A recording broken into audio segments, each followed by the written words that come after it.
there was a sense of panic. And why panic? Because they were relying on one source of supply which has been going non-stop for 30, 40 years. Now they suddenly realize things cannot be static. They have to be agile, right? The casing point for SMR is the diversification. Second thing is AI. For the growth of AI, you need the tons and tons of energy, and the SMR brings one more source of energy. Hello and welcome to Green Shift, where we try to make sense of sustainability. I'm your host, David Austin, and I'm joined by my co-host, Dr. Victor Nian, founding co-chair of the Center for Strategic Energy and Resources. Today, we're diving into one of the most important and fast-evolving topics in the energy world, small modular reactors, or SMRs, and what their rise means for Singapore and the wider Southeast Asian region. Now, Singapore's electricity demand rose over 8% between 2020 and 2023. And with 95% of our electricity coming from natural gas, we remain incredibly exposed to global market volatility. As we push toward net zero by 2050, the question we're hearing more and more often is, should Singapore consider nuclear? And specifically, should we consider SMRs? Today, we're going to discuss nuclear pathways, regional energy systems, and SMR deployment with our guests, who I would like to welcome and ask if you can both introduce yourselves. Hello, I'm Graham Beale. I'm a corporate finance partner based in London. I specialize in the financing of heavy infrastructure with a particular focus on water, nuclear, and what I would call carbon-intensive industries, or should we say carbon capture, if we're being specific. Sanjeev. Thank you, Graham. Thanks, Victor and Dave, for having us. So I'm a senior partner at one of the Big Four. About 34 years of experience. Throughout my life, I have been working in the energy sector. First 30 years or 29 years been in the conventional energy across the spectrum. Last 4-5 years have been in the new energy. And now we are seeing it's a bit of a shift potentially, but I'm a fan of sustainability.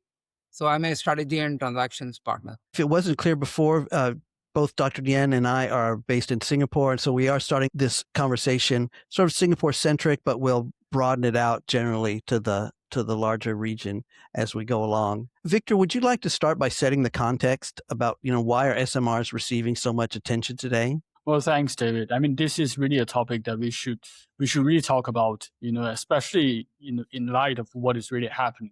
War can break out just like that. And then all of a sudden you realize one choking point for the global oil industry or global fossil fuel industry supply chain can lead to such drastic short-term impacts. And then I think, now when I say short-term impacts, I think the impact is going to be longer, right? Countries are starting to thinking about, last time when we talk about energy transition, is going clean, right? Going renewable, going 24/7 carbon-free energy, whatever that means, solar, wind.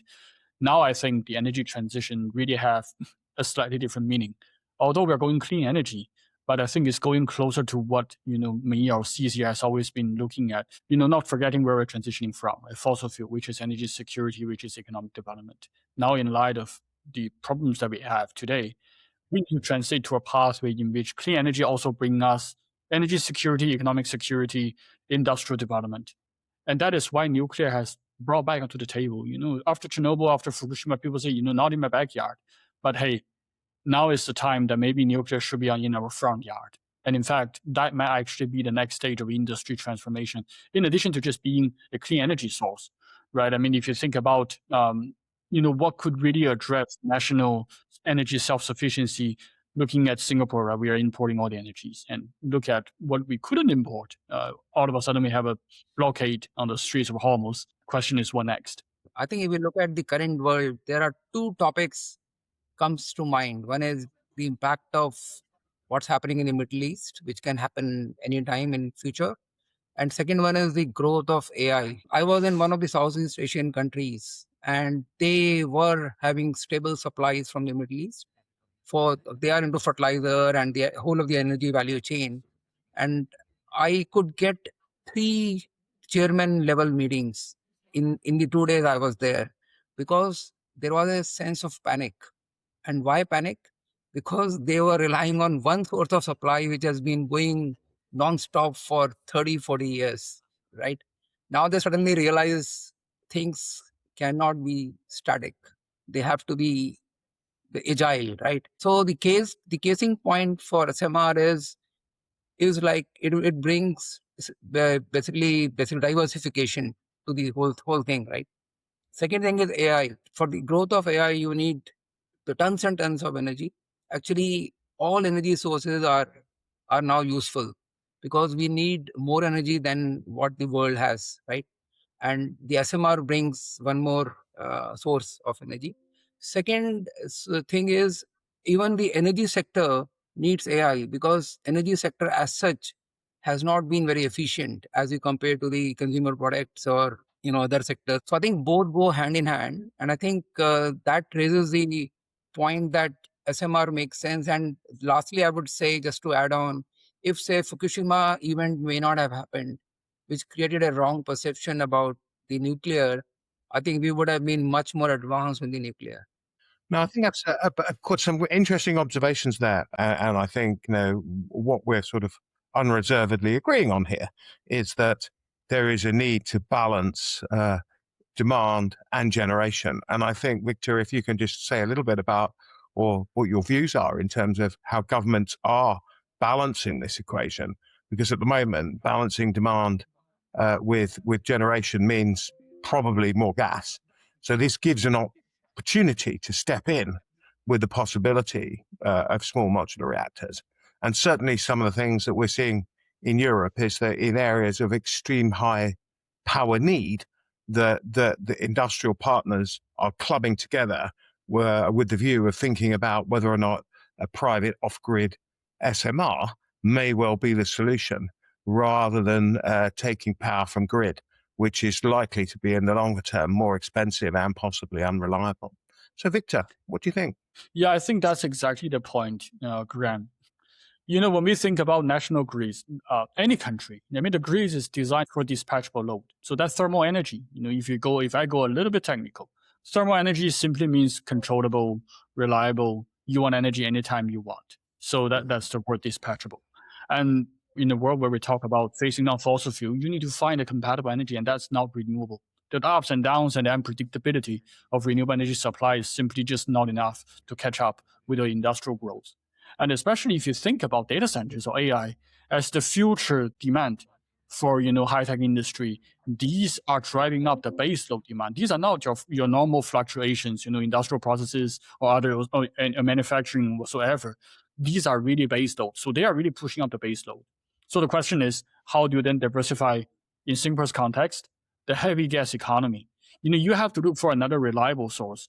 This source is to be reliable, hopefully affordable, and then also is ideally green energy or clean energy. So nuclear basically checks out in all the boxes. Refueling cycle being 18 to 24 months. And if you have a situation like this and you have a nuclear power plant, you really don't have to worry about the fuel price for the next 2 years, right? We would hope that 2 years, the world will settle and everything goes back to normal. So in that sense, you cushion out, it helps you cushion all the impacts. And at the same time, your industry can continue to grow. You don't have to worry about decarbonization problems because nuclear doesn't have a drop of carbon emission in this generation process.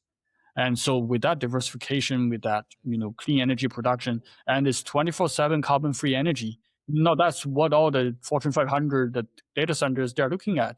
It's not just about meeting your annual so-called clean energy supply-demand balance, but actually on a 24-hour basis, every single hour, you need to be powered by clean energy. And renewable energy simply cannot guarantee that. And this is really why nuclear energy would really make sense for any fossil-dominated economy. It's not just Singapore; it's any country here in Asia. So, Victor, question for you. I'm focused on finance. You're the technical man on this call. Could you please explain to me what SMR is? Well, how does it differentiate from what we describe as heavy nuclear?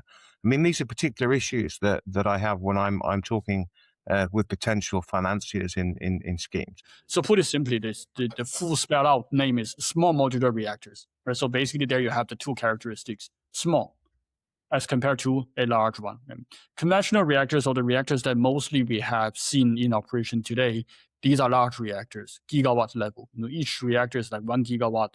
Some bigger ones go to 1.2, 1.4. Right? So we call them conventional large-size nuclear power plant. Then in comparison, the small modular reactor means the size of the reactor was much smaller. How small? Based on the definition from the International Atomic Energy Agency, the SMR should have a generating capacity of 300 megawatt and less. So that qualifies to be small. But then, of course, you have the 100 megawatt, 200 megawatt. And if you go even smaller, initially we call them very small modular reactors, but they also can be called micro reactors, those in the 10 megawatts, 50 megawatts range. Then the next word is modular. So modular, think of then the large reactors, traditional construction projects, bespoke projects, one of a kind. You have to build brick by brick, of course, metaphorically, you don't do that, but metaphorically, you have to build that plant. You design it, you procure all the equipment, and you construct it on site. It's a huge, complex construction project. So when it comes to modularity, what happens is that rather than doing a complicated project, starting from scratch, you now have all the different modules. For example, the reactor as a module, the power generator as a module, backup system as a module, etc., etc. Rather than constructing everything on site, you now pre-make these components as if they are modules, right? They're components. So you bring all these components on site, you just assemble them as if you're doing a Lego toy. So then you can understand from that modularity, that approach, you will shorten your construction time from your typical 5, 7, 8 years, maybe down to 3 to 4 years, maybe even less, depending on how standardized and how internationalized the supply chain is, and how mature product development technology maturity is. So that really is what the advantage, what SMRs is, and what it offers. Then, of course, in terms of technology, you have also the mature technology, which is mostly water-based, right? A light water reactor, or pressurized water reactor, or boiling water reactor, right? Some of the SMRs today, they are still using the same technology. So in that sense, think of an SMR being a smaller version of a large pressurized water reactor, for example. Rather than making a gigawatt, now it's 200 megawatt or 300 megawatt or 150 megawatt. In addition to constructing them as if it's a complicated design project, now it's a modularized assembly project. So that's the existing so-called the proven generation. You can call it 3 plus. Then comes to the more advanced, the generation 4, right? So what's the difference? Safer, of course. That's definitely what the nuclear industry is pursuing. Generation 4 reactors will have this so-called inherent safety, meaning something happens, leave them there, nothing's going to happen. You're not going to have Fukushima. You're not going to have a severe accident. So there you have the candidates like, lead-cooled reactors, molten salt reactors, high-temperature gas-cooled reactors being generation 4, inherent safety. And of course, they will be more efficient in burning the fuel, maybe even using different fuel forms. So then there's a challenge. Is that really the thing that we want to go, right? Then a more exotic thinking, or actually, I shouldn't say exotic because we also have currently operational projects, is floating power plant. So either you put the PWRs or you put your Gen 4s onto a floating barge or boat, they become a floating power plant.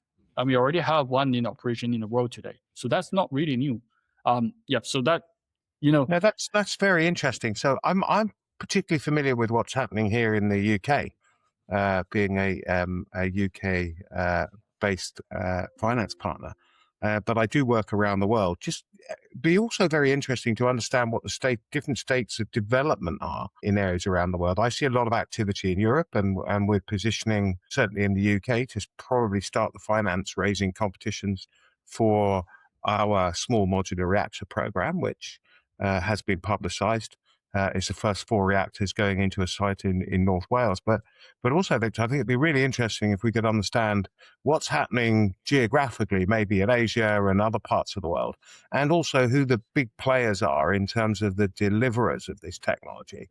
I mean, in the UK, we're obviously focused on the UK's nuclear industry around Rolls-Royce. I understand their reactor technology is very similar to that deployed in nuclear submarines. So technology works, and that's always good from a financing perspective because we can always finance projects or where technology works. So it'd be really good to just understand what's happening around the world. In the past, when we look at suppliers and nuclear vendors, we really talk about nuclear vendor country, meaning looking at leading nuclear states. There you have the US, you have France, you have Japan, you have UK, countries that are suppliers of nuclear power plant projects, because these are large projects, complicated. You need a guarantee, you need some assurance, you need credibility, track record. But now in the space of SMR, this totally blown out the competition landscape. I mean, you see hundreds of companies, startups, joint ventures that are going into the small modular reactor, I mean, SMR, or even floating nuclear power plant space. You even see in countries that are against nuclear, for example, Denmark, right? And some countries you wouldn't even think that they would ever go back to nuclear. Italy, for example, are going back to SMRs. So that flourishing designs or concepts really shows that SMR could actually be a promising option. Let's not talk about which technology is most promising, but maybe SMR as a concept, as a new industrial innovation, could be something that could be forthcoming. But then again, when you look at reality, look around the world, look around the region.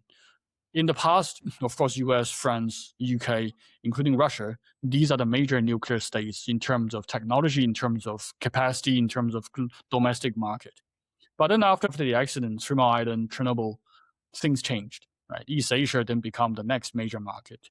Japan, then Korea, and then China. So today, if you look at what is happening, China is leading the whole world in building in new build reactors and plant capacity, right? Soon they will catch up. Of course, if you compare with the coal capacity they have, there's nowhere they can catch it up, but the country is developing it. India is also looking actively into nuclear energy, also looking into nuclear export. Japan and Korea, not so much domestic nuclear, but they're actively looking to export. And Southeast Asia is really their destination. And then again, of course, if you look at the Southeast Asian countries, many countries interested. You got US, you got UK, you have the Canadians not interested. So people are thinking that if there's going to be a next growth of international nuclear market, and that's going to be Southeast Asia. China will go for their own technology. That's very clear, and they want to export their technology. Korea and Japan market basically has stopped. India would develop Indian technology and try to export Indian technology. Southeast Asia, the only newcomer state or newcomer countries that are open to technology options. And this is actually exactly aligned with that thinking. Now with so many SMRs, they're standardized, they're small. I have the options. I could go for a vendor neutral approach. I could just choose the technology, or maybe a few compatible technology. Then I have a way of diversification, even in the nuclear sense. So, this is, look at future trajectory, future potential. I think Southeast Asia really holds that. And we are the 4th largest population in the world as a region. So this is really the market, where the market could be. That's a good point, because Southeast Asia should be seen as one, not as collection of 14, 15 countries. I think obviously, without going specifics, but Singapore, as we know, and Malaysia, Philippines, Indonesia, these are the markets which are looking at, and also Thailand. I mean, I'm not scoring out the others, but generally that's the talk of the town. But I think to answer your question, there are 74 active SMR projects in the world, across the world, on the go. And I'm sure with what's happening in the Middle East, we'll see this number increasing very fast. So in Southeast Asia, we are at an infancy stage. We lack at the moment the policy framework and the regulations. We are still in the initial, basically, evaluation stage, which way to go, like in terms of the technology, like Chinese or European or US. I think the supply chain bottlenecks are to be figured out. It's not very clear, although we have a general path. And then public perception, being some of the countries here are basically island countries, has to be sort of worked through, right? So in view of all that, the financeability and insurability, which goes hand in hand, is not there yet till the government chips in, or we have the boots on the ground. So I think maybe Europe and US are more advanced, maybe Graham. So bringing you in to make the projects financeable, what are the things which should be looked at, or what should be that flow? Look, Sanjeev, I think you ask a very important question there, and I think it is right that perhaps parts of Europe are further ahead, and we are discussing or preparing at the moment to start considering the financing considerations for a range of these projects. I think the way to possibly unlock this is that in many SMR programs and projects, we talk about the technology and deployment pathway, which is obviously a route which goes through technical development of associated policy frameworks, which allows financiers like myself to help bring financing in the market to these projects. And I think we now need to probably dive back into the technical space again. And I'm going to ask Victor if he could just explain what the sort of technology and development pathways are, because understanding those gives a very clear direction as to how we can get these projects financed. And I think, before we dive into that, if possible to say that there is evidence, strong evidence in the market that the market will finance these types of projects. The critical issue is, can we get the conditions right to enable multiple levels of finance to be crowded into these projects such that it's cost effective and largely repetitive? So if the first projects happen in Europe, this next wave may happen in Asia. I think the first angle you got to look at is who can build what. That's the basis. Right? And in answering that who can build what, then gives you an idea what technology that you should be choosing. Are you choosing first of a kind? Are you doing the second of a kind or the nth of a kind? The further you wait, probably the higher the maturity or the higher the credibility of the technology. So if, let's say, you're in a rush to go into technology, then PWR is probably your choice. They are based on existing technology. They're proven. And you even have operational projects in the world that runs on PWR, small modular reactors, right? And there's more that's coming online. And there's more than one vendor that can do it. So you also have a reasonably matured supply chain internationally to supply to your project. So in that sense, if you're urgent in making a decision, then you need to go with proven technology, proven concepts. And that's your light water-based reactors, PWRs or BWRs.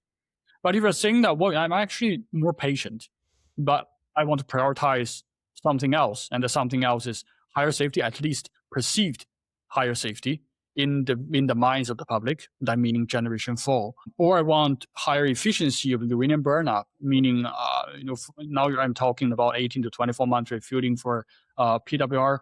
I want a 10-year refueling cycle for a breeder reactor, for example, fast reactor, or any other some Gen 4 reactors that can do that. Or I say I actually want something that produces much less nuclear waste. Some Gen 4s can also help you achieve that. So really depending on your objective. So the more exotic options, the more advanced features you want, the further up you have to wait, basically, for the technology to be demonstrated, to be shown as commercially viable, at least having a project or pilot somewhere in operation, and also show that this technology can be operated efficiently. We assume it's all safe, right? So safety is already an assumption, but it has to demonstrate commercial viability, and that's actually quite important. That commercial viability could mean that whether I can operate a nuclear reactor 98% uptime.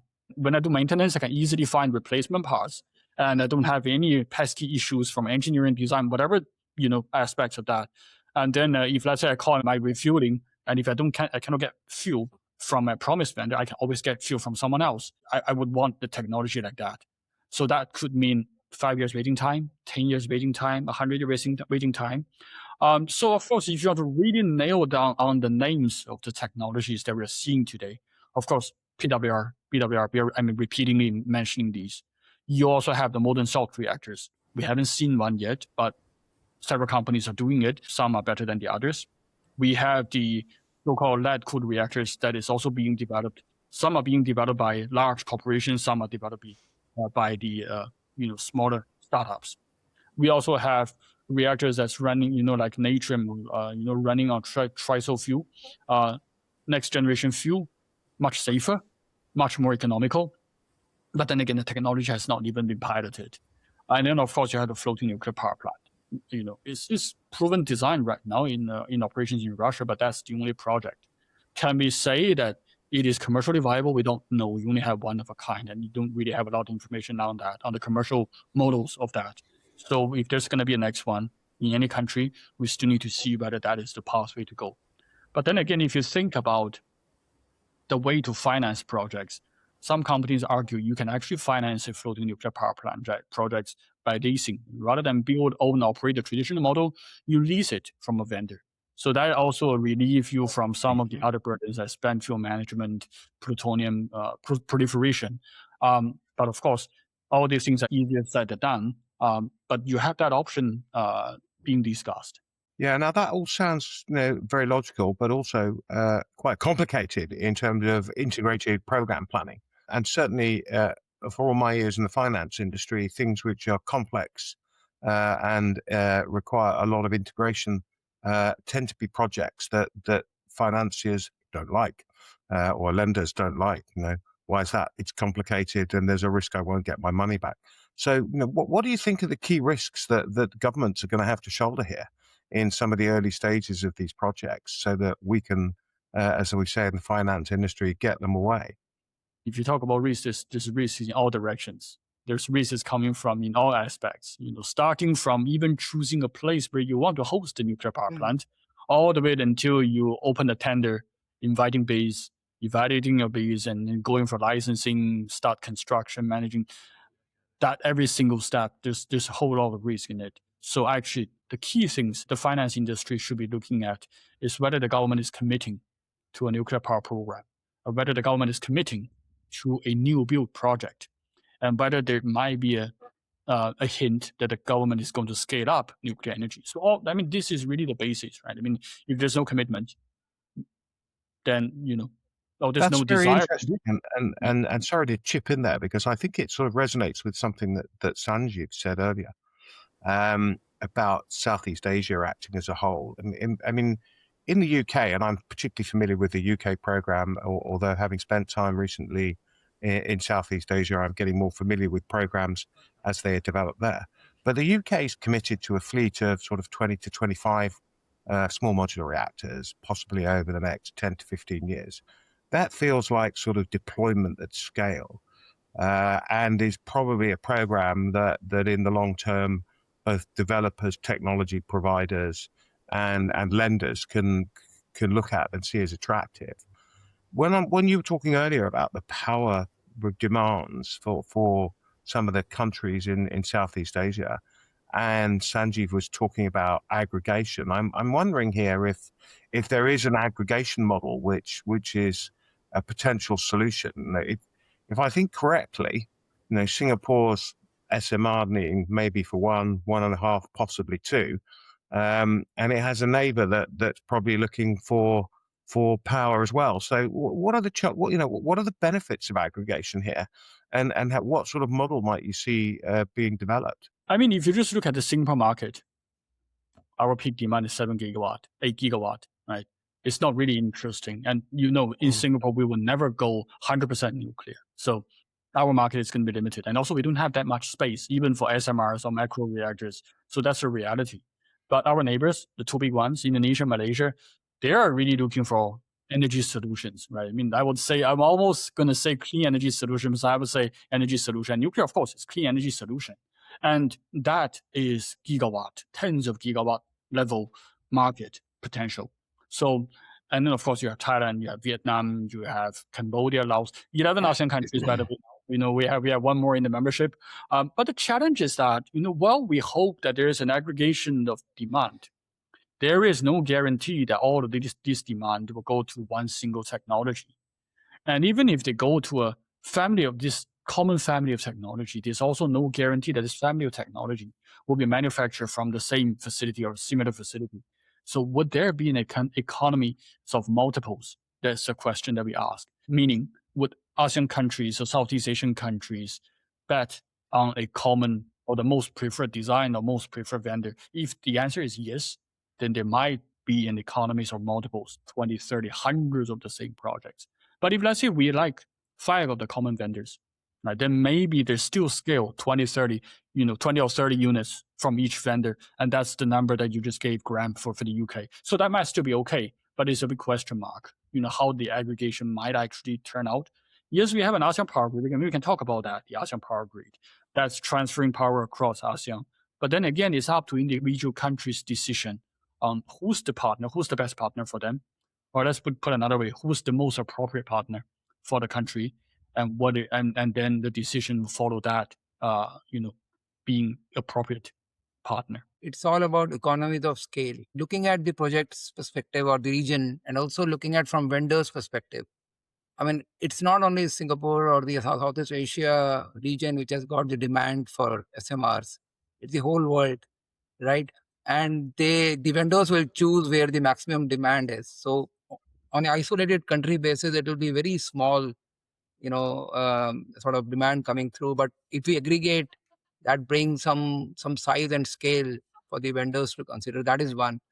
The economy of scale will also bring and manage some of the issues which Victor mentioned and you mentioned earlier, right? The harmonization of policy and framework is important.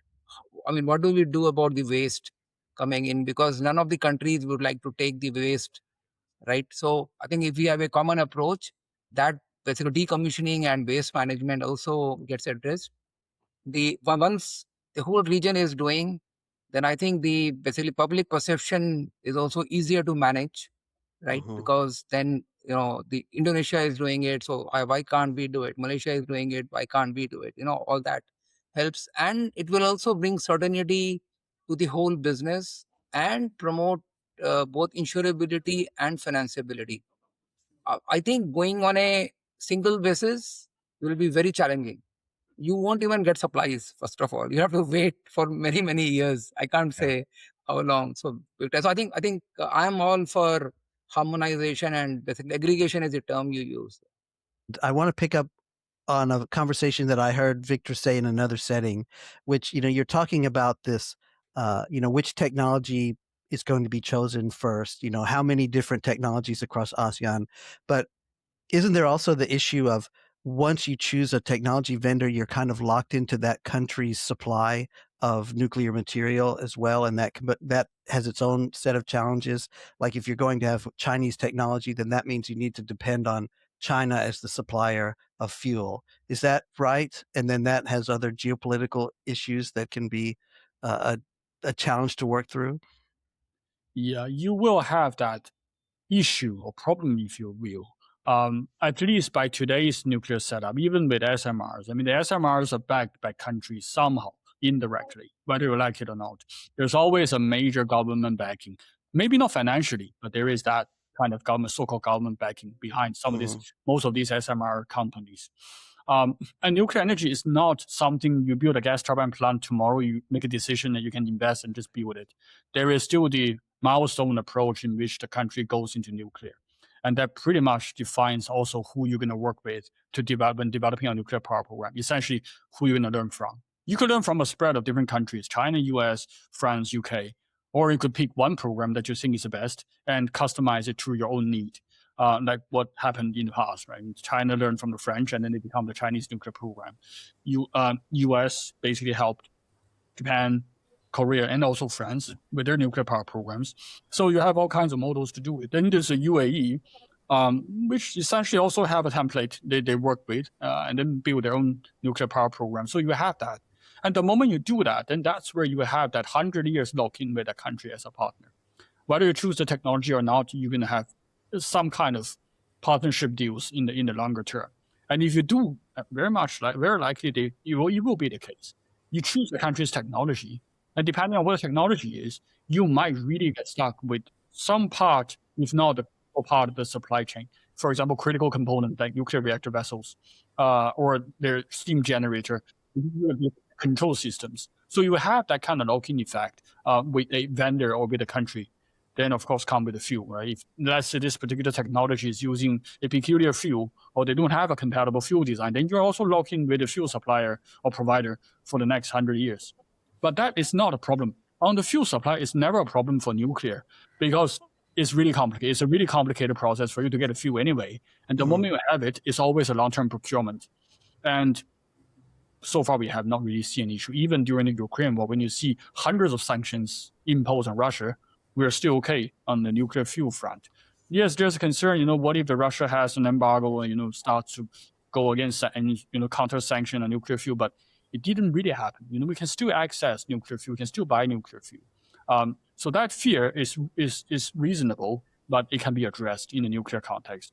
So, but the lock-in effect remains there, right? And also the next question is, you got a fuel, or how are you going to do with the spent fuel?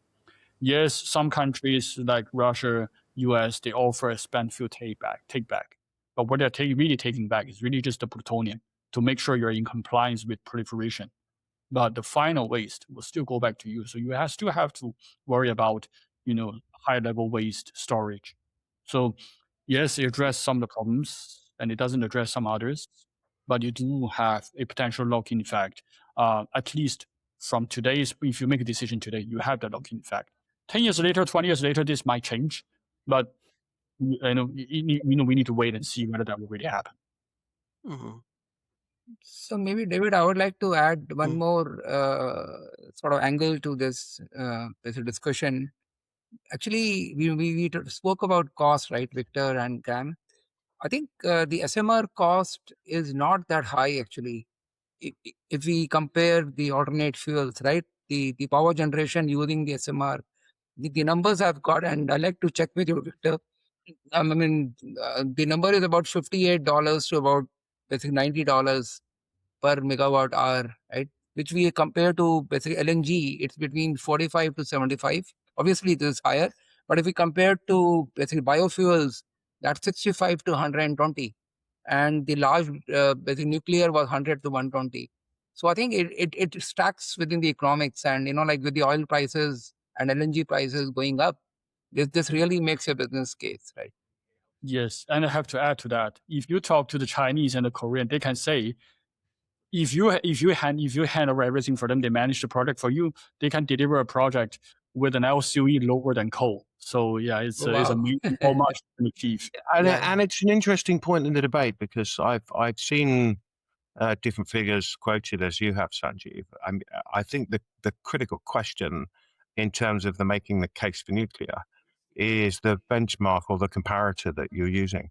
So, as the world is moving forward and nuclear is now determined to be a green fuel, the critical question is what should be the benchmark. So when you're looking at comparators to fossil fuel generated power, the question is, are you including that with a carbon tax or without a carbon tax?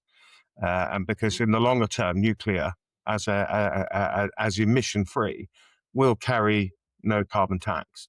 So I think the question is where do you set the benchmark? And not only where do you set the benchmark, where do you set it hypothetically now, given that we have a period of extreme low carbon taxes, but the projection is that they will increase into the future. So my sense when looking at this from the sort of value for money financeability lens is that use the right benchmarks, do the correct evaluation, and suddenly nuclear comes into the frame as a very cost-effective long-term value for money fuel. And when you start to position it like that, the private capital markets through public-private partnerships start to get really interested in deploying capital into these large infrastructure schemes for development. But I think what that sort of takes us into the area is the type of or shall I say, methodology around how governments are going to intervene in this market to stimulate them. Are we going to see contract for different strike price type arrangements where construction and other types of risk are transferred to private sector developers? Or do we see much more of a sort of partnership in the sort of build, own and transfer type arrangement where government takes some of the setup risks? So it'll be interesting. And the UK's very much at the point of exploring this as part of its nuclear pathway, which is we've done the technology selection, we've selected the sites, we have a nuclear fuel industry. So all the closed loop issues that we were talking about earlier, we're getting close to resolving. The next tick box to get to on the to-do list is to sort the financing out so that we can then deploy quickly at scale. So the question I think for Singapore is where's Singapore at, or where is the Southeast Asian market at in relation to addressing those issues? Because one of the questions I have is that you've built your nuclear reactors, you've paid for them, but you haven't got any fuel. So it doesn't really work in that environment. So just a little bit about where, what's the progress at this moment in time and what do you see as the next steps? These are the questions that's still being asked right now. Even within the government in Southeast Asian countries, we're asking the same government, what really is the financing model for the first of a kind? Should government pay for the bill and then somehow recover from the private sector? Or should the private sector raise funds and build it with government guarantee, right? Whatever that guarantee means. So I don't think any country has a clear answer. But for most emerging economies, which they don't really have the financial might, they will depend on some form of aid, either being a loan or being a, whatever form of financial assistance from a vendor country. And that also limits their choices to which country they could work with in building the first of a kind. whether it's a large one or a small one. I think Singapore has a bit of luxury. We have the financial capabilities, although we don't have the space, but we have the financial capabilities. Then the question is, what's the best use of our funds or our investment credibility or track record in a complicated projects or complex project like nuclear? Is it really in Singapore, or is it in some other countries in Southeast Asia? I mean, then let's say we go back to this idea of aggregation, right? It does, if let's say all the countries are not going for the same one, but maybe the Singaporean investment are choosing the same technology all over Southeast Asia, holding power generation assets, and that's coming from the same vendor, same technology, maybe 20, 30 units of SMRs across different countries, maybe even in other places. Does that mean, learning by doing? And does that mean, economies of scale from that particular vendor? Could we see a cost reduction in some of these projects and making them more bankable, even with the kind of tariffs that and the electricity price that we see in the region, which generally tends to be low, and we still have the problem with fossil fuel subsidy. So electricity price is on the low side. But I mean, if you can finance a project properly, they can really compete with fossil fuel, especially thinking about what might be the future, where we may really have a large fraction of oil or gas out, basically no more gas and oil from the Middle East, let's say. Then what does that mean, right? And if you have to deal with the high price risk and price volatility, well, then, even if the nuclear projects may become maybe more expensive, it is still bankable in that sense for the longer term. And I think one thing I must say is that even though it's expensive, right, and your capital recovery maybe 10 years, 15 years, even longer, but the thing is, nuclear power plant can operate for 40 years, 60, maybe even 80 years. You get past the first 15 years of capital payback. The rest of the time, it's an ATM. It's a cash generation machine. There's barely any cost going into it as compared to the capital cost. You're basically on full profit. It's almost like a windfall profit in the next 20, 30, 50 years into your project operations. That's very interesting. It feels very much like what the way to deploy at scale here is through a sort of complex public-private partnership. And my sense is that financiers know that, or lenders know that. I think the critical issues that we've got in this space is that the devil is always in the detail of these transactions. And so while we start out, and I say rather glibly, lenders are ready to deploy.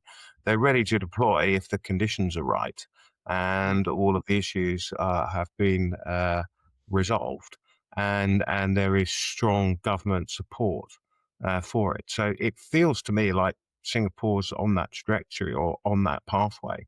But what do you think are the next big issues that they've got to address? And one of the things which always worries lenders in these transactions is, what's the public's perception of all of this? If I was to be on the number 17 bus in downtown Singapore in the central business district, what would somebody say about Singapore's nuclear plans if I were to ask them? Well, it's still as simple as no nuclear in my backyard. It's still that's where you get 50-60% of the population's views. But that has improved from 80% against 20. Last time, just after Fukushima, it's 20% approval or supportive of nuclear. Now you're talking 50, maybe 60%. That is at least interested in nuclear energy. I can't say they're supportive, but they're interested, they're curious, and they want to learn more.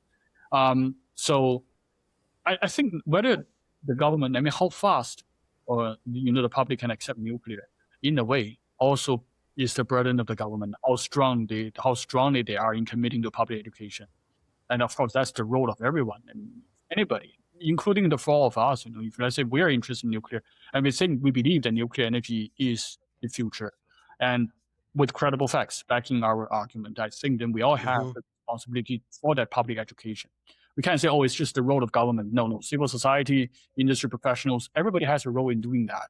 So, if everybody starts to say, hey, I really don't want to talk about it. I know it's good, but I just don't want to talk about it. It doesn't really do anybody any favor. People will have this mindset. Okay, this guy is a nuclear expert. He knows the stuff, and he refused to talk about it. There has to be something wrong. So that's also where you get into a vicious cycle of this suspicion or even conspiracy theory, in which the so-called expert don't want to talk about the technology that they claim is good. There has to be something wrong. So I think it goes the same way also with the government. If it's the right technology, if it's a credible technology, talk about it. Tell people what is the benefits and what are the risks and how we're going to manage those risks. Mhm. And I really think that's how we got started with the public education in Singapore, telling them what are the facts. Of course, you have to tell them that nuclear power plant is not an atomic bomb. It doesn't work the same way. So don't Yeah. worry about Mhm. there may be an accident, but we can manage it. And how we manage it, and that's where you get all the Mhm. technical and the engineering details and in the layman language. So public education will have a very big play going forward in Singapore. Mhm. So Graham, I think that was a very good question. So in Singapore, we have a Singapore International Energy Week. Last year, when this event happened, the whole 60% talk was about carbon capture and biofuels for discussion. This year, our energy minister and the keynote speaker, the first topic was SMR and nuclear, and all across the event, I think that was without talk, a lot of propaganda around it or discussion. So I think government is trying to do, all the right things to change the perception of public. Maybe I have a question which I like to ask all three of you. I mean, I watched the podcast of basically Elon Musk, and now there is a talk about putting the data centers and even power generation into the orbit, right? And he's saying the solar is the only way. I'm taking us 15 years from now, assuming what is said holds true and the way AI and all technology is happening. What is the future of nuclear after 15 years? Actually, Sanjeev, I'm also going to give you a very practical answer, which I think most people don't really, or maybe people know, but they don't really want to talk about it. On every Martian or moon rover that we launch into space, there is always a nuclear power plant on those devices, on those rovers. People don't talk about it, but there is one. It's not SMR. It's not even micro reactor. It's an isotopic battery that not only produce electricity, but also heat. You need to protect the instrument, everything that's on board when the planet gets really cold, on the backside of Mars, for example. There's always a nuclear battery. There's always a nuclear power source onto those. So space application, no brainer. It's already there. Mhm. And international space stations, they also carry isotopic batteries. It's never heavily publicized, but you have that. You need it for warmth. You need it for power. And even though people say isotopic batteries are not exactly efficient, but you don't need that efficiency. You just need the longevity of power generation and the heat that keeps you from the freezing space. So it's already there. And now the futuristic answer. If data centers is going to go space, yes, nuclear power plant has to go to space. Solar energy, we already established, it is just not enough. Right? I mean, how much space do you want to cover? Even space junk at some years, right? How much of that do you want to happen before they can power even a 1 gigawatt data center? But if you have macro reactors or compact reactors, which by the way can operate without having to draw so much air and water from the earth, they can operate and produce electricity. Just one of them is enough to power several hyperscalers, right? And talk about co-location on the planet, in the back to Earth surface. You can also do a co-location out there in space.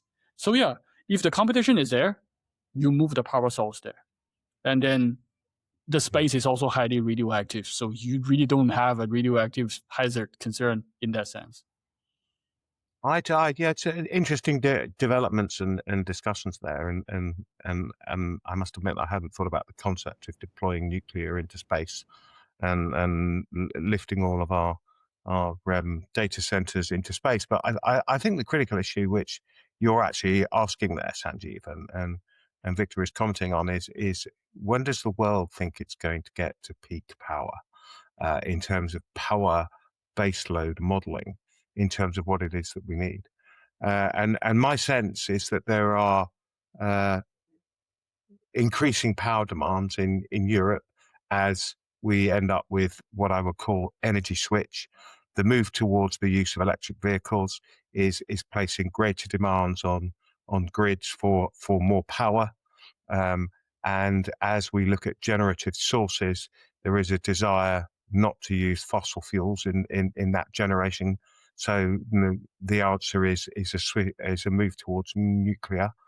We're looking at other power needs which are coming on, 15, 20, 40 years ago, we didn't have data centers. If you look at the average power usage per head, it's growing. If you look at the world's population, it's still developing, it's still growing. I suspect there are many parts of Southeast Asia where they're probably not even at 20 to 30% of their power needs. When you look at the power consumption of maybe a citizen in the developed Western world compared to the power usage of a citizen in the less developed part of the world. So I think as the world equalizes, the issue is that we will have an insatiable demand for power. If we think back to our own personal lives, 20 years ago, we used to walk around with a mobile phone. Now we walk around with a mobile phone, which is a mini computer. We probably walk around with about 3 or 4 power packs. You look at the number of plug-in points that there are to charge your mobile devices around. Think about what the power offtake for all of this must be. So I actually think nuclear has a great future. I think it has a great future to step into a power generating role. That is needed, not just in Southeast Asia, but needed in all parts of the world.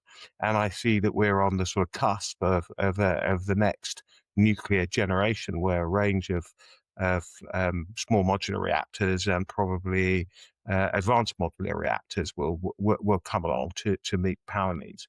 I think the critical issue that I see in all of this is that governments have to set the policy framework, have to design the delivery solutions, have to set out what their nuclear pathways are, so that lenders, project financiers, and others can understand how to deploy the necessary capital to acquire these projects, or to acquire the technology and set up the generating capacity.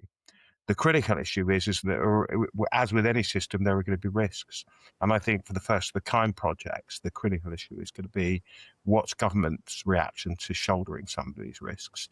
If our hypothesis is correct, and many economies around the world are considering nuclear, and maybe I wouldn't describe it as a dash towards nuclear, more of a sort of a general stroll towards it because of the pace of development.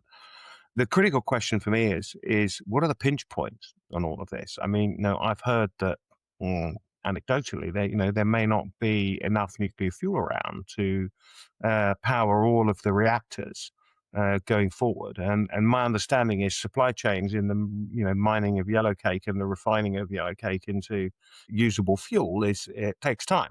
So if I was sitting here, and we were having this conversation in 15, 20 years' time, when we look back, and either we have a strong nuclear industry or a weak nuclear industry, what would be the lessons that you would say we needed to learn and we probably need to implement now in order to get these systems stood up? Yeah, I think that's exactly the question that we need to ask right now, Graham. Where do we get fuel 5 years from now? I mean, building a nuclear power plant takes time. Building a fuel fabrication facility is going to take even longer time.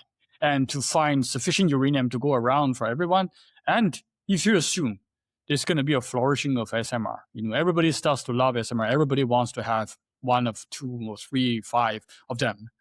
That gives you 100, 200,000 of it. I mean, if you think we want to add, let's say, we want to add 10, 20 gigawatt into the grid in the next 5, 10 years, we might really have a fuel problem. So, and the question is then, where do we get fuel from? Do we really want to see another spike in fuel supply? I mean, if nuclear fuel is something that money can buy, then maybe it might not be an issue because, nuclear fuel price doesn't really make a difference. But if this becomes something like money can buy, well, we have another kind of energy crunch, and which we'll be sitting around playing with our fingers and figure out, okay, when are we going to get a next shipment of fuel? Our reactors are sitting there doing nothing, and you don't leave your reactor idling for too long, just waiting for fuel. You don't do that. That's not how nuclear power plants operate. Right? So yeah, it's a real problem. And in fact, a lot of these conversations that we're hearing today is actually around fuel fabrication. And that's why also, some countries in this part of the world is even thinking about whether we should have a fuel fabrication facility in the country. So then there where you have, just like fossil fuel, some stockpiling strategy, some hedging, some self-sufficiency, some self-assurance that you will have fuel in the next 10, 20, or maybe 30 years. But then again, of course, technology talk again. If, let's say, we can recycle the existing nuclear fuel better, more economically, more efficiently, there we can also have quite a substantial amount of fuel that can be, reused from the spent fuel for the global fleet. But then again, when is this technology going to be ready? We don't know. Yeah, and once again, always thinking about issues and risks from a lending perspective. And you talk about, we've built some reactors, but we've got no fuel. That will be a nightmare scenario. Can I just ask about nuclear proliferation treaties and other stuff? I mean, is the dash towards SMR going to fall foul of some of that? And what's you talked about, nuclear power is not nuclear bomb. And the public need to understand that. And I think that's, a very good way to look at it. But we still talk about non-nuclear proliferation and some of the technologies that are required to, as I understand it, produce nuclear fuel are quite advanced or very advanced and very complex, and not everybody can do it. So does that again in itself mean we're looking at a fueling crunch, or is it actually one of the key risks that may cause lenders and others thinking about entering into this market to step away from? In terms of the fact that it's just too big a risk until the technology is proven and the supply chains are reliable. So that goes back to the country's choice again. Some country might just say, you know what, I'm going to have this issue anyway. Let's go for a large reactor. And this is even that they have the space and the financial capabilities to do so. I have all this problem anyway. So rather than worrying about a small modular reactor, small project, 300 megawatt, I should have the similar worry. Just let's do a 1 gigawatt reactor. And by the time they do that, they should have, and I think they should have, figured out what they're going to do with proliferation. The international conventions they're going to take for reference, guidance from the IAEA, working with their fuel partners to look at spent fuel repatriation, basically help them with the compliance on non-proliferation. They will have to figure that out, because otherwise, that is basically one red flag for the country that shouldn't even go into nuclear. But then again, when they say, well, I now have the advanced technologies up and coming. Okay, well, show me how does this technology really work in destroying plutoniums and destroying all the proliferation elements in that spent fuel. If it does, well, okay, you can go with it. But it doesn't mean that a country can relieve themselves from the NPT or the non-proliferation compliance part. They still have to comply with it. What if that fuel, you say 10 years, by the end of 10 years, all that fuel is going to be burned. Let's say a fast reactor. At the end of 10 years, all that plutonium is going to be burned. But what if I stop burning those fuel at the end of 5 years? I will have a lot of plutonium in that fuel or spent fuel. I can still take it out. It's my country's national jurisdiction decision. No one really can interfere. I can take it out and have a lot of plutonium. And if that's the action and that's, the kind of activities that might happen, then what does it really mean? I mean, of course, I don't believe this will really happen. You want to use that fuel for 10 years because you have other objectives, other priorities to worry about. But it is a possibility that you can actually do that, right? So then again, it's really a trade-off between, or rather I would say, it's the interplay between governance and technology. Who would be the biggest players in the nuclear play? Like, who will be the biggest players in this? We think basically hyperscalers or oil, today's oil majors, or the wealth funds. Like who would be the key players? Any views? And I think it's hard to say. The hyperscalers are going nuclear. You see Microsoft, you see Google. They're basically trying to even invest in nuclear product themselves. I mean, they need the power, they need the energy, they need the kind of clean energy. So it's understood. Anyone else? Do they need clean energy? Maybe they do, but not so desperate. I mean, if you look at the oil majors, right? They are still pushing CCS. They're saying that what's wrong with me burning oil, burning gas? I mean, if I do a CCS, carbon capture and storage, I just store. I mean, by the way, I'm not storing even radioactive waste. I'm just storing CO2. Right? So it's a lot safer, a lot easier to manage on the compliance side of things and even engineering side of things. What's wrong with that, right?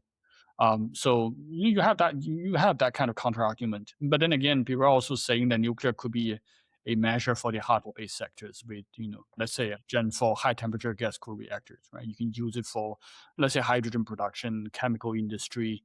But then again, the own argument back again is that why don't I just use CCS? Why do I have to switch to another thing? And this thing actually has a much greater safety implications as compared to what I already have.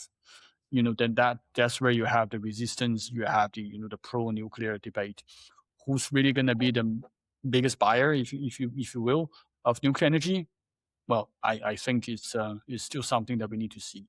But I I'm think that's quite right. That's my take on it as well, Victor. I was in the market. It'll be segmented into owners, suppliers, off-takers, etc.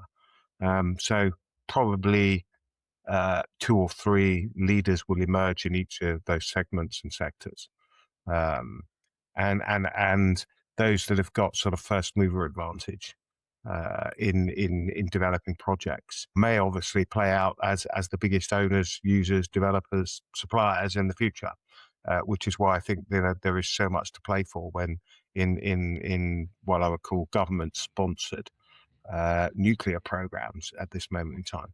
But the other thing which I'm interested in, and the reason that I was using that was a sort of segue to get into, is that we're also seeing a number of private development in the small modular reactor market as well, which seems to be developers where you have industrial clusters, big power needs, and they're clustering together to buy off-grid power generated by SMRs. I think that's a particularly exciting development because those processes or projects may run faster than some of the government-sponsored ones. And that isn't because I think government procurement activity slows down programs. It's just that their power needs are faster, or should I, greater and nearer term, which is driving innovation. I don't know, Victor, whether you have any views about some of those what I would call private wire deals, which are going on at the moment in different parts of the world. Yeah, indeed. If you look at the Southeast Asian countries context, we are looking for captive coal phase out, meaning how do you replace the coal-fired power plant for industrial facilities? And the answer is nuclear. Then again, you have the proponent for CCS, but nuclear definitely is one of the answers. And then the other part is really off-grid electrification. For now, people talk when that topic ever surfaces, it's always solar. Right? So you have a standalone solar with energy storage there. You have off-grid electrification. But then again, if you think about phasing out small-scale diesel, small-scale gas turbine, nuclear or small-scale nuclear is then the answer. It could also be a floating nuclear power plant. So this could be a plant that powers industrial facility, and then also this could be a plant to power remote communities. So then actually in that sense, you really is one stone multiple birds. You solve the clean energy issues for them. You may even solve the clean water issue for them. And then, of course, energy access, industrial development, because this is industrial base load. So nuclear energy really serves multiple purposes in those contexts. But then again, in your case, the industrial park or industrial facilities, this could be driven by private entities. But then again, the power remote communities, could that be done 100% on commercial basis? We are not sure. You might have to see some government influence or government presence in those projects. But if you ask me, in this world, climate change adaptations, I think that should also be a priority. We have covered a lot of ground here today. I'm not quite sure how close we are to an overview of what's the reality for Singapore and Southeast Asia when it comes to SMRs. What's the next step that you're looking for that would give you an indication of the reality for SMRs in our region? Yeah. I mean, if you look around the region now, some countries have, in a way, made a decision. Vietnam is one of them. They're going to go with nuclear power plant. But it's not SMR, right? We know they're going to go with the large ones, probably Russian technology. Then we have the Indonesia that exploring with Torcon, which is a molten salt reactor generation for, you can call them SMRs. Then there is also Philippines actively exploring nuclear energy. And then recently there's Malaysia that wants to explore SMRs. So so if you want to talk about countries that is putting forward plans, decisions, then these are the countries that you can name. Then, of course, where does Singapore do? I mean, Singapore has never made any announcement or official position about making a decision. But really, to embark a country on a nuclear power program, a decision has to be made first. And that decision needs to be made soon. If you look at a 2050 timeline, I mean, that's what Singapore put, officially announced. I mean, there could be a scenario in which nuclear power plant, nuclear energy produce 10% of energy by 2050. And if you now today it's already 2025, 2026, not 2025, 2026, it's only 24 years left, right? There's not a lot of time if you put it against a nuclear development timeline. And so the decision has to be made soon, followed by a thorough study, vendor selection, all that's needed in the nuclear power power program development and power project development in order for Singapore to actually start developing a nuclear project. The same goes for anyone. The same goes with any country in Southeast Asia. We are not early mover, but I think Singapore could be a very fast runner up. Maybe the next one to build a nuclear power plant after, say, Vietnam, Indonesia, or Malaysia, or maybe a joint project at some point. We are always trying. We, as in CEC, has always been advocating for the idea it could be joint project between Singapore and Malaysia in the special economic zone. Could that be something happening even sooner if the two countries are willing to shake hands on joint nuclear cooperations? We hope that will be the case because that kind of project will be beneficial for both countries. Victor has covered a lot of points. Actually, he has been very comprehensive, but I'll say in 4 parts. I think as a region, we should think as a region. Like, although the bilateral or single country approaches may go in short term, but from a medium long term, think and basically aggregated model, because that will bring size and scalability and basic economics of the whole entire play. Second is basically time is running out because the whole world is looking at the fuel supply chain and all. So like, don't get involved into too much of government to government and all that. Just move fast, the one way or the other. Third, I would say very quickly decide on the tech and take all these steps which can make the projects basically insurable and financeable. So I mean, this involves a lot of actions which needs to be done. And last and not the least is about the public perception. So I think bringing everybody together and doing all the right things so that all the support is there is the way to go. Having worked on a number of large first-of-a-kind projects, arranging finance for them in the infrastructure space over the last 30 years, is that the devil's always in the detail. You've got to think through all the issues. You've got to think about the whole system approach to design here, so that not a design with a small d, but design with what I would call a big D, which is the whole system. You've got to be end to end. You've got to know where you're going to put them. You've got to know who's going to be using them. You've got to know how the fuel cycle works. You've got to understand that you've got all the loose ends tied up. And I think, Sanjeev, you touch on one of the most important issues, which is public perception. If it's a balance between being able to use my air conditioning unit or not using my air conditioning unit, ask people, do you like nuclear power? Yes.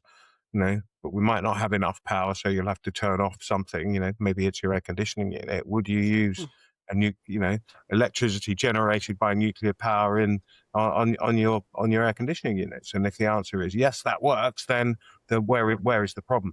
What that means for me is government has a huge role. Any government, and I'm not just talking about Singapore government, I'm talking about any government, has a huge role in setting the tone and also directing the pace with which these programs evolve. For me, the questions are, can you do nuclear? The answer is tick, yes, you can.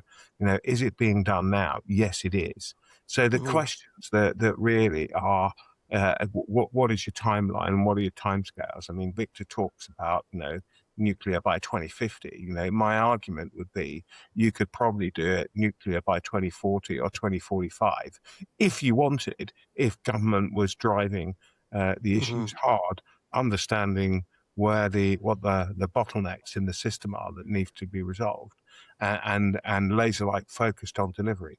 But I guess in today's world, nuclear power generation and other things is just one of a number of political priorities that parties have. And what it comes down to ultimately is, where in the list of priorities do these projects and does the creation of the nuclear industry sit? And at the moment, it may well be that there are what I would call issues, or as we talk in the phrase, crocodiles or bigger crocodiles closer to the canoe that we're going to have to deal with, rather than some of the longer issues. And talking about, well, you might not have enough power in 2040 doesn't seem to be an issue that might be exercising people today. If you turned around and said, well, actually next year the lights will be going out because we haven't got enough power, then it might be a different issue.